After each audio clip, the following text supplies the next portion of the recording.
그냥 일반적인 저의 샷을 할 거예요.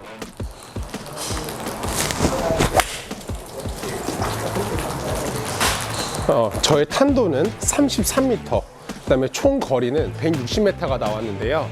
저는 투어를 뛸 때에도 항상 탄도가 높아서 고민이 많았었어요. 이렇게 가을철이나 또는 봄에 바람이 많이 불 때에는 맞바람이 불 때는 굉장히 고생을 많이 해요. 왜냐면 탄도가 워낙 높다 보니까 거리를 컨트롤하기가 너무 어렵거든요. 안녕하세요, 스프링스 소속 문성영 프로입니다.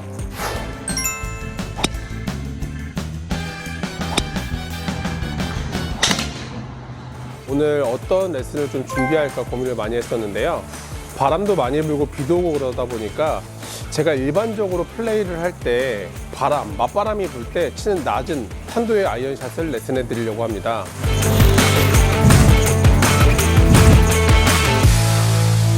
자, 첫 번째로 낮은 탄도를 치기 위해서는 클럽 헤드가 열리면 안 된다는 조건이 있습니다. 헤드가 열렸을 때는 아무래도 공의 사이드 스핀 양이 증가가 되면서 공 끝이 탄도가 높아지는 경우가 있기 때문에 헤드가 열리지 않게끔 주의를 먼저 하셔야 되고요. 두 번째 포인트가 굉장히 중요한데, 이 상체 중심이 공보다는 임팩트가 될 때 왼쪽에 있어야 된다는 거예요. 자, 왼쪽에 있어야 되는 이유는 위에서 아래로 조금 더 공을 눌러 쳤을 때 아무래도 탄도를 좀 낮게 칠 수 있는 샷이 나오는데요. 상체가 공보다 뒤에 있을 때는 어퍼블로우, 밑에서 위로 치는 상향 타격 때문에 탄도가 높아지는 경우가 많습니다.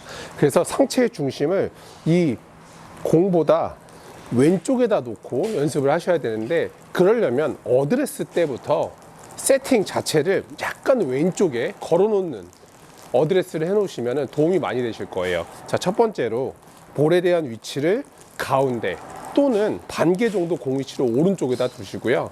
상체 중심은 제가 이 빨간색 선을 그어놨는데요. 이 빨간색 스틱 선이 제 몸의 중심이라고 가정을 하면 그거보다는 약간 왼쪽에 체중이 0.5에서 1 정도 더 가 있을 수 있게끔 만들어 놓으시면 우선은 눌러치거나 탄도를 낮게 칠 수 있는 어드레스 세팅 자세입니다. 자, 어드레스 먼저 보이게 되면 이렇게. 자, 헤드는 최대한 열리지 않게끔 해야 되기 때문에 클럽을 약간 닫거나 세워놓는다라는 느낌을 해주시는 게 좋아요. 자, 세워놓는다 했을 때 제가 클럽을 닫은 것처럼 보일 거예요. 이렇게 이 상태에서 손을 약간 왼쪽으로 핸드 포워드 동작을 주게 되면은 이 클럽 헤드에 대한 로프트를 세운 동작이 되는 거예요. 이렇게. 그래서 임팩트가 될 때 열리지 않게 세워야 된다는 의미가 되는 거죠. 자, 그러면 이 지금 선으로 제가 어드레스를 한번 잡아 볼게요. 이렇게. 자, 그러면 공에 대한 위치는 자연스럽게 오른쪽에 발생을 하게 되고 제 몸의 중심도 왼쪽으로 가기가 좀 더 쉬워질 거예요. 이렇게요. 자, 근데 공 위치가 왼쪽에 있거나 또는 상체 중심이 오른쪽에 있다라면 이건 낮게 칠 수 있는 구조가 나올 수가 없어요. 그래서 어드레스를 잘 만들어 주셔야 되는데, 이렇게 공보다 약간 왼쪽, 뭐 비율로 따지게 되면 6대4 정도의 비율을 둔다. 자, 두 번째, 헤드가 열리지 않게끔 핸드 포워드 동작을 통해서 헤드를 조금 더 세워놓는다. 이 두 가지 동작을 취하게 되면 우선은 시작은 잘 되고 있는 거예요.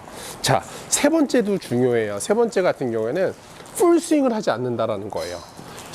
풀 스윙을 했을 때는 아무래도 클럽 끝이 올라가기 때문에 공 끝도 당연히 뜰 수밖에 없는 샷이 나올 수밖에 없거든요. 자, 그러면 어떤 느낌이 되어야 되냐?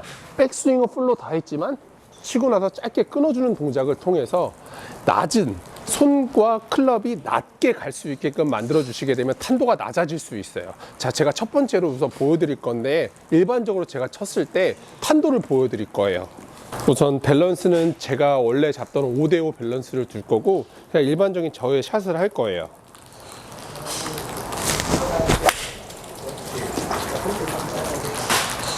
저의 탄도는 33m, 그 다음에 총 거리는 160m가 나왔는데요. 저는 투어를 뛸 때에도 항상 탄도가 높아서 고민이 많았었어요. 장점이라고 하면은 그린에 떨어졌을 때 많이 구르지는 않으니까 좋기는 하지만, 이렇게 가을철이나 또는 봄에 바람이 많이 불 때에는 맞바람이 불 때는 굉장히 고생을 많이 해요. 왜냐면 탄도가 워낙 높다 보니까 거리를 컨트롤하기가 너무 어렵거든요. 그래서 항상 연습했던 낮은 탄도의 샷을 한번 보여드릴게요. 자, 첫 번째로 어드레스 때 밸런스가 약간 왼쪽 6대4 정도의 어드레스. 자, 공에 대한 위치는 반개에서 한 개까지도 오른쪽에 옮겨 놓으셔도 괜찮지만 중심을 6대4 정도만 걸었다면 공에 대한 위치는 반 개 정도만 오른쪽에다 두셔도 돼요. 자, 상체도 마찬가지예요. 대부분 6대4라고 하면은 하체만 이렇게 두시려고 하는데, 그럼 상체가 오른쪽에 있다 보니까 결과적으로는 어퍼블로우로 또는 상향 타격을 줄 수밖에 없는 구조가 되어요. 그래서 상체도 이 빨간색 선보다 약간 왼쪽에 위치하도록, 그래서 하체만 6대4가 아니라 상체랑 하체가 같이 움직이면서 6을 맞춰주시는 거예요, 이렇게. 자, 그러면 제 빨간색 선보다는 상체 중심이 약간 왼쪽에 있는 것처럼 보일 거예요. 자, 그 다음에 스윙은 백스윙은 풀로 하지만 치고 나서에 대한 동작을 짧고 끊어준다라는 느낌을 주셔야 돼요.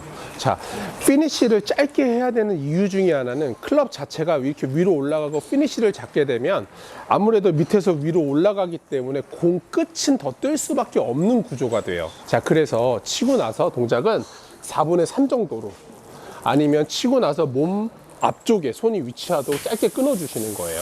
자, 이렇게요. 자, 백스윙 크게 끊어주는 거죠, 이렇게. 근데 대부분 이 피니쉬 샷을 이렇게 높게 올리면은 공 끝도 같이 이렇게 뜬다라는 점, 그걸 좀 주의해 주시면 돼요. 자, 한번 탄도로 한번 확인해 볼게요. 자, 왼쪽, 공이치 오른쪽. 네, 그 다음에 스윙은 짧게 끊는 거예요, 이렇게. 자, 봤을 때 아까 풀스윙을 했을 땐 제가 30m의 탄도가 나왔었지만 지금은 8m가량이 낮아졌어요. 자, 근데 생각보다 나는 탄도가 너무 낮아지는 것 같지는 않아 라고 하신다면, 제가 아까 볼의 위치를 반 개 오른쪽이었어요. 그거를 하나 더 옮겨봐도 돼요. 그러니까 반 개를 한 개로 옮겨보는 거예요, 이번엔. 자, 살짝 오른쪽으로 조금 더 옮겨주고 대신 중심은 6대4는 그대로. 자, 이렇게요. 아까보다 볼에 대한 위치를 조금 더 오른쪽에다 뒀어요. 이랬을 때 탄도를 보고요, 짧게 끊어치는 것 또한 동일하게. 이번에는 제가 원하는 탄도에 거리까지도 나올 것 같아요. 한번 확인해 볼게요. 자, 봤을 때 탄도가 굉장히 낮아졌죠. 10m가량이 대략적으로 낮아졌거든요. 이 정도 탄도를 만들 줄 알아야 맞바람에 대응을 할 수가 있어요, 우리가. 자, 오늘의 레슨 주제 낮은 탄도였는데요. 이 낮은 탄도는 맞바람이 불 때 굉장히 유용하겠죠. 연습장에서 맞바람이 불 때처럼 상상, 이미지를 가지고 낮은 탄도를 연습하신다면 실제 코스에서 분명 코스에선 좋은 결과가 있을 거라 생각을 합니다.